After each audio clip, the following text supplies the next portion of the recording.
안녕하십니까? 예, 교과 공부 시간이 돌아왔습니다. 2025년 제3기 출애굽기의 공부를 오늘은 문답식으로 풀어보는 교과 공부 제9가 제목은 율법의 실천이라는 제목을 가지고 함께 공부해 보겠습니다. 제9가 율법의 실천. 자, 하나님께서요, 이스라엘을 애굽에서 인도해낸 의도는 무엇이라고 생각하십니까? 대충 교과를 기준해서 보면은 하나님께서는 당신의 백성이요, 주변 국가들과 다르기를 원하셔서 그들을 인도해냈다. 그 다음에 하나님은 당신의 지도 아래 살아가는 실천한 믿음의 공동체로 세우기 위해서 인도해내셨다. 세 번째는요, 하나님은 그들을 제사장 나라가 되고 거룩한 백성이 되게 하시려고 의도하였다. 네, 그래서 율법의 실천을 위하여 모든 부모들은요, 그 자녀들에게 하나님의 법을 삶으로 전해야 하고요. 또 이스라엘 백성들의 재판관은요, 율법의 집행자로서 임무를 다해야 되고, 제사장들은 하나님의 법을 가르치는 자가 되어야 한다라고 교과는 얘기하고 있습니다. 자, 하나님의 법은요, 입법자의 이상, 그 다음에 목표, 의도, 성격을 어떻게 나타내는가라고 한번 살펴본다면요, 그분의 선하심을 나타내고요, 그분의 사랑과 가치와 의를 나타내고, 또한 악을 어떻게 다스리는지를 나타내고요, 율법이 거룩하고 공정한 것처럼요, 하나님도 그러하시다는 것을 보여주는 것입니다. 자, 율법은 우리의 풍요로운 삶을 위한 자리를 마련하는 동시에요, 위험과 재난으로부터서 우리를 보호하도록 돕는 역할도 하고 있다는 것입니다. 자, 하나님과 서로를 향한, 그리고 생명에 대한 존중은요, 하나님의 입법 제도의 기초가 된다라고 얘기하고 있습니다. 그래서 오늘 기억처럼요, 너는 이스라엘 자손에게 이같이 이르라. 내가 하늘로부터 너희에게 말하는 것을 너희 스스로 보았으니 너희는 나를 비겨서 은으로나 금으로나 너희를 위하여 신상을 만들지 말라고 출애굽기 20장 22절 23절의 말씀이 기억절이 되겠습니다. 자, 첫째 날요, 언약의 법칙입니다. 자, 언약의 법칙이 뭡니까? 십계명에 이어서 추가적인 언약 법전을요, 추가하게 된 원인은 무엇인가? 자, 약자의 노예에 대한 보호와 하나님의 공의를 보여주는 규정이 언약 법전이라는 것입니다. 두 번째는 백성들의 마음은요, 노예 생활과 이방 종교로 어두워지고 저하되어서 하나님의 십계명의 원대한 원칙을 완전히 이해할 준비가 되어 있지 않았다는 것입니다. 그래서 십계명의 업무를 더욱더 잘 이행하고 실천하기 위하여 십계명의 원칙을 설명하고 적용하는 부가적인 규례들이 주어졌다라고 부조 선지자 310페이지는 말하고 있습니다. 자, 십계명을 주신 하나님께서 추가적인 법규를 주신 이유는 무엇입니까? 네, 출애굽기 21장 1절로부터 보면은 십계명은 율법의 기초로 주어졌고요, 그 다음에 그 기초로 법관들은 언약 법전에 따라서 백성을 판결하도록 하기 위해서 주신 것이 언약 법전이다, 이렇게 얘기합니다. 그래서 그 법전을 갖다가 율례라고 얘기하거든요. 율례라고 불리는 이 법은 십계명과는 달리 모세 개인에게 주어졌고, 그는 이것들을 백성들에게 전달하였다라고 부조 선지자 310페이지에 다시 얘기하고 있습니다.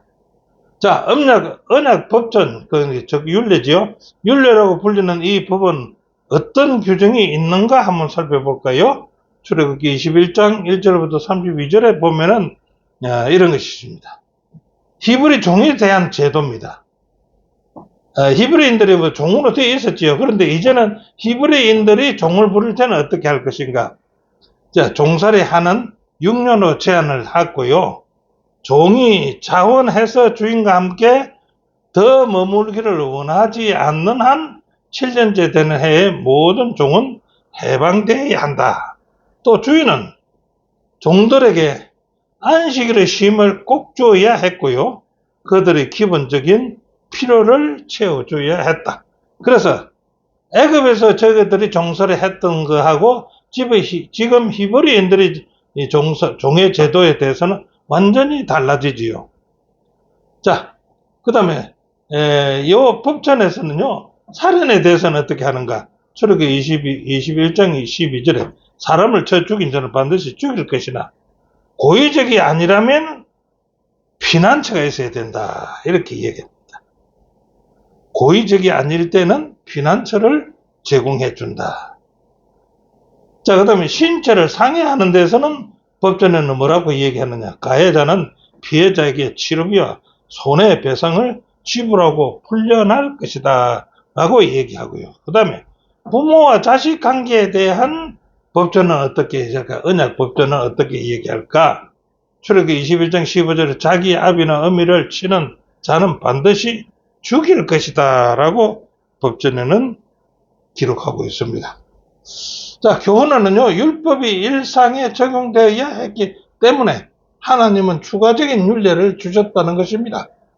이것은 죄악의 세상을 덮는 것을 막고 질서 있는 사회를 세우기 위해서 제정된 법률이 법전이라 율례라는 것입니다. 자, 두 번째는요, 그 율례는 더 많은 법도가 있다. 법의 도리가 있다. 출애굽기 21장 33절부터 22장 12절에 보면요, 재산권과 관련한 다양한 사항에 대해서 율법이 주어졌거든요. 법전이요. 네, 그건 어떤 것이 있는가 한번 살펴볼까요? 첫째, 소가 이웃이나 그들의 소를 공격했을 때는 어떻게 처리하느냐? 소를 갚을 것이요. 그 역시 동해보호법이라는 것은 한 가지 그 사건을 말해서 해를 입은 그것에 대한 보복법입니다. 절에 준한 공평한 보상법의 원리를 적용해야 한다. 두 번째는 다른 사람의 가축을 훔쳐서 잡거나 팔았을 때는 어떻게 해야 되는가? 법은 사람이 소나 양을 도적질하여서 잡거나 팔면 그는 소 하나에 소 5마리를 갚고 양 하나에 양 4서로 갚아야 된다라고 규정이 되어 있습니다. 자, 그럼 세 번째는요. 가축들이 남의 밭이나 포도원에서 뜯어 먹어서 손해를 입혔을 때는 어떻게 할 것인가? 그 짐승을 놓아서 남의 밭에서 먹게 하면 자기 밭의 제일 좋은 것과 자기 포도원의 제일 좋은 것으로 손해를 배상해야 된다라고 규정하고 있습니다. 네 번째는요. 빌린 물건을 도난당했을 때 또는 빌려온 가축이 다치거나 죽는 경우에는 어떻게 할 것인데, 율법은 아무도 모르는 가운데 이러한 사고가 발생하였을 경우에는요, 관리자에게 책임을 물을 수 없도록 규정함으로써 약자들의 정당한 노동 조건을 옹호하고 있다라고 기록되어 있습니다. 그 다음에 5번째는 이방 나그네나 가부와 고아의 문제에 대해서 또 기록한 것이 있는데요. 이방 나그네나 고아와 가부 같은 사회적 소외자들을 압제하거나 학대하지 말아야 된다. 그 이유는 그들도 애굽 땅에서 낙인에 대고 서름과 고통을 당했기 때문에 그들은 이방 나그네나 가부나 고아들에 대해서는 학대해서는 아니 된다라고 얘기했습니다. 자, 그 다음에 출애굽기 23장 10절부터 19절이 이 구절은 안식일과 절기에 대해서 어떤 중요한 문제점을 다루고 있는데 한번 살펴볼까요? 땅과 안식전입니다. 출애굽기 23장 10절로 11절인데요. 너는 6년 동안에는 너희 땅에 파종을 하게 되어 있습니다. 그리고 그 소산을 거두고 제7년에는요. 갈지도 말고 묶여 두어서 내 백성이 가난한 자들로 먹게 할 것이다 라고 규정을 지어놨습니다. 자, 그 다음에 이스라엘 예배 행사는 제7일 안식일 예배와 매년 3가지 중요한 절기 안식일을 지켜야 한다고 되어 있습니다. 그 절기는 어떤 것입니까? 봄의 유월절 또는 무교절, 두 번째는 오순절 또는 초실절, 그걸 칠칠절이라고 하고, 유월절로 붙어서 7주 후에 나타나는 50일 후에 시작되는 오순절이지요. 그 다음에 가을의 초막절 또는 수장절, 그 절기들이 꼭 지켜야 한다라고 우리 법도는 말하고 있습니다. 자, 교훈은요, 하나님 부분은 사람의 마음을 악을 바로잡고 좋은 상호관계를 배양하며 공의와 사랑의 행동을 다스리게 하며 구원과 구속을 되새기게 하는 것이 법의 목표입니다. 자, 그러면요, 첫날 하나님의 원래 계획은 어떤 것이 있을까? 이스라엘 백성들을 이제 인도해내서 그들이 갈 곳을 가나안 땅으로 가게 되면은 그 원래 계획은 어떻게 됐을까? 출애굽기 23장 20절 33절에 보면요, 하나님은 약속의 땅을 정복하기 위해서 어떤 방법을 사용하고자 했는가 한번 봅시다. 자, 23장 20절에 그랬습니다. 내가 사자를 내 앞에 보낼 것이다. 보내 길에서 너를 보호하여서 너로 내가 예비한 곳에 이르게 할 것이다. 이렇게 씁니다.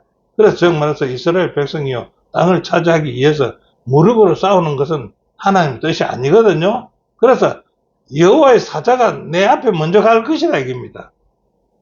그래서 아브라함과 이삭과 야곱에게 약속한 그 땅을 하나님이 특별한 선물로 주실 것이다 라고 얘기했지, 그것을 싸움해서 피를 흘리고 정복하라는 것은 아니다 이겁니다.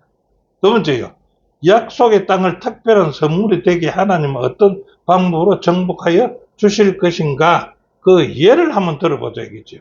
자, 그 예를 들어보면 홍해를 건널 때 어떻게 했습니까? 그 과정을 통해서 이미 그 하나님의 능력을 보았지 않습니까?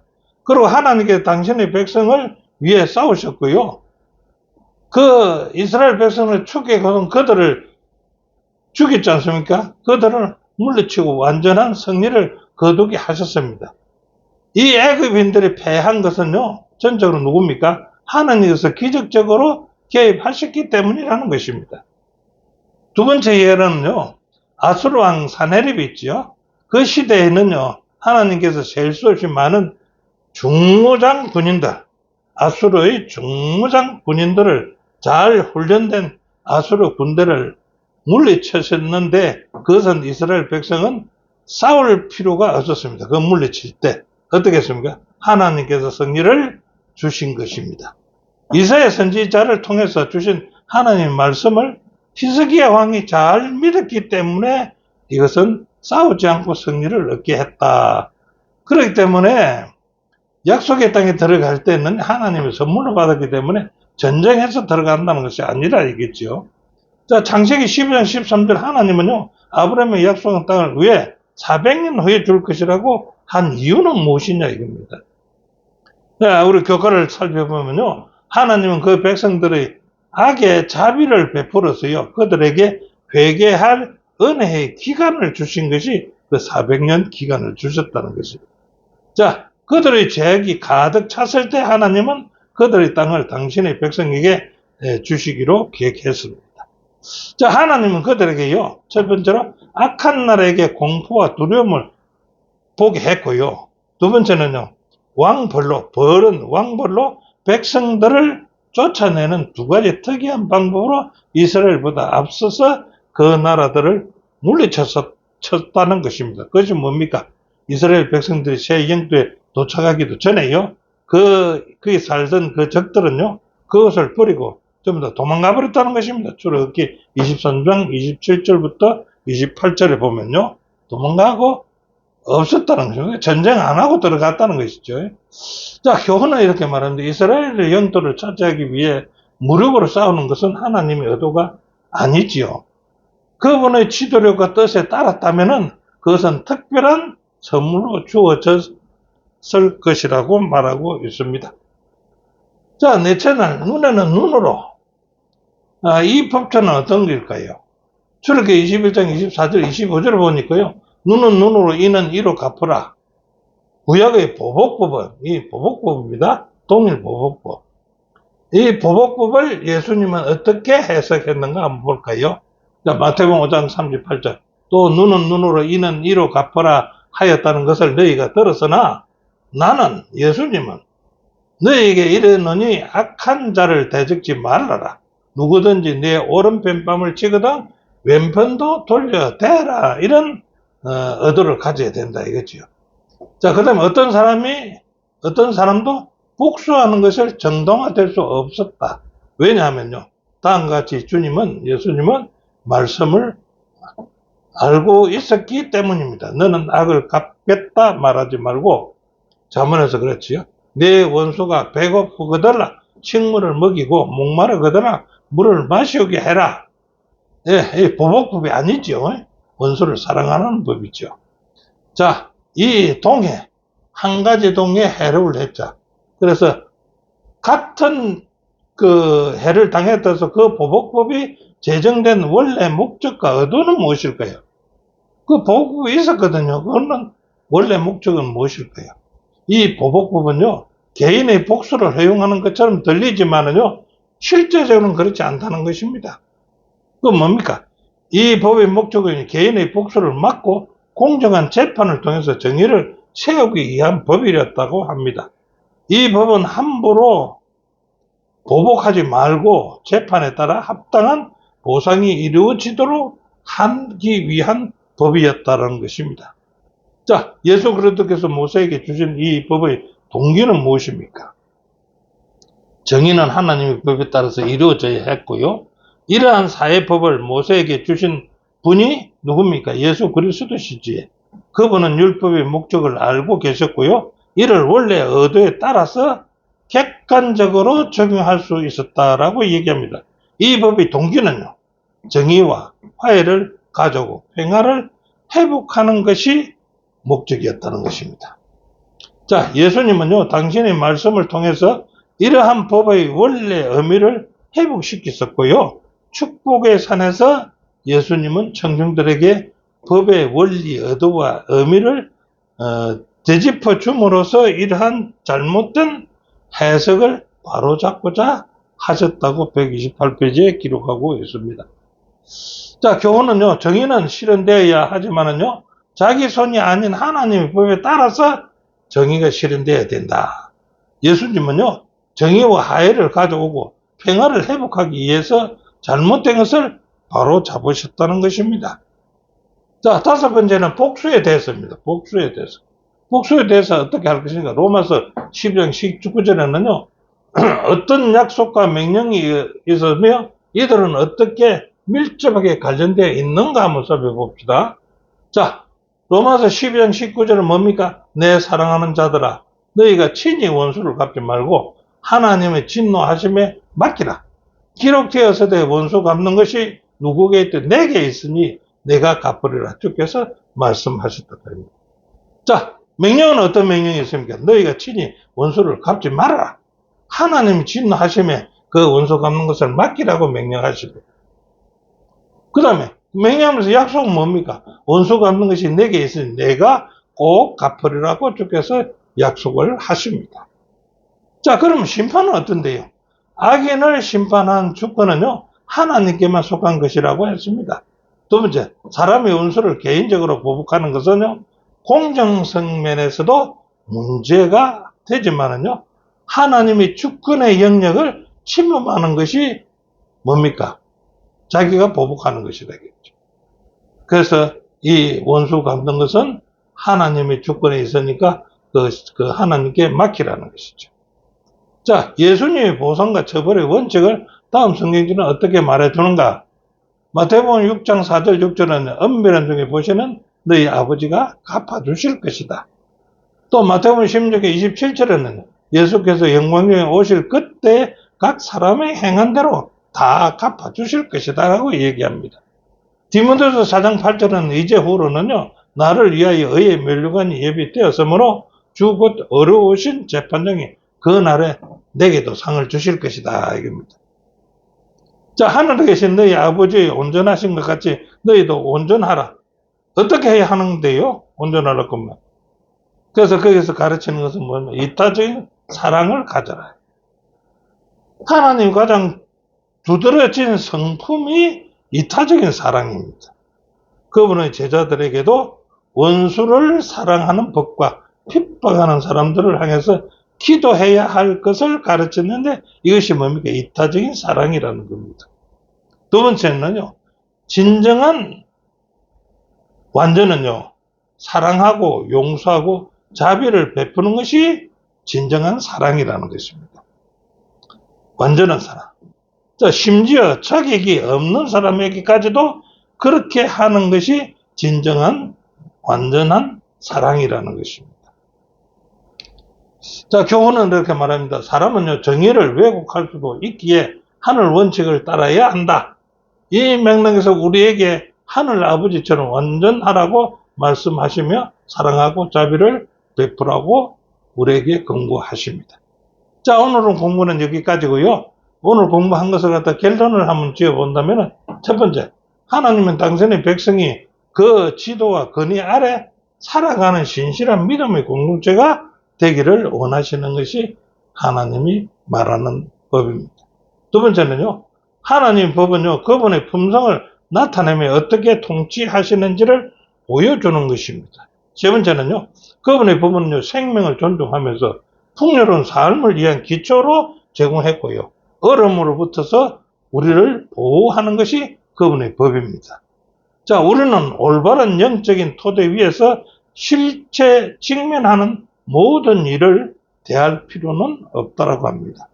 하나님께서 온전하신 것처럼 우리의 삶 속에서도 사랑과 평화의 원칙을 실천하면서 온전한 자가 되어야 된다라고 말씀하고 계십니다. 자, 오늘 공부는 여기까지입니다. 함께 공부하신 여러분 대단히 감사합니다. 네, 다음 주에 다시 뵙겠습니다.